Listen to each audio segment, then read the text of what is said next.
અંકલેશ્વરથી સુરતને જોડતા state highway પર હાંસોટના સાહોલ નજીક કીમ નદી પરના ઓવરબ્રિજના સમારકામની નેશનલ હાઈવે ઓથોરિટી દ્વારા સત્તાવાર રીતે મંજૂરી આપવામાં આવે છે। બીજી તરફ બ્રિજ પરથી મિની બસની અવરજવર શરૂ કરાતા સેંકડો મુસાફરોને રાહત સાંપડી છે। ભરૂચના હાંસોટ તાલુકાના સાહોલ ગામ નજીક આવેલ કીમ નદી ઉપરનો મહત્વનો બ્રિજ હવે ટૂંક સમયમાં સમારકામ માટે તૈયાર થવાનો છે। નેશનલ હાઈવે ઓથોરિટી દ્વારા આ બ્રિજના સમારકામ માટે સત્તાવાર મંજૂરી આપવામાં આવે છે, જેનાથી સ્થાનિક લોકોમાં રાહતની લાગણી વ્યાપી છે। હાલમાં બ્રિજની નબળી હાલતને ધ્યાનમાં રાખીને મોટા વાહનોની અવરજવર પર પ્રતિબંધ મૂકવામાં આવ્યો છે, જેના કારણે અંકલેશ્વર, હાંસોટ અને સુરત વચ્ચેના દૈનિક મુસાફરોને મુશ્કેલીનો સામનો કરવો પડી રહ્યો હતો।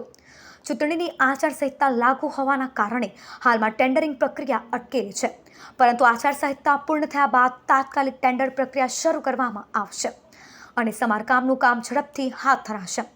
આ વચ્ચે મુસાફરોની સુવિધા માટે રાજ્યના મંત્રી અને ધારાસભ્ય ઈશ્વરસિંહ પટેલની રજૂઆતને અનુસંધાને બ્રિજ પરથી મિની બસ સેવા શરૂ કરવાની મંજૂરી આપવામાં આવે છે।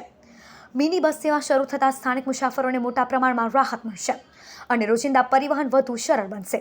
સ્થાનિક લોકો હવે આશા રાખી રહ્યા છે કે બ્રિજનું સમારકામ વહેલી તકે પૂર્ણ થશે અને વાહન વ્યવહાર સંપૂર્ણપણે પુનઃ સ્થાપિત થશે।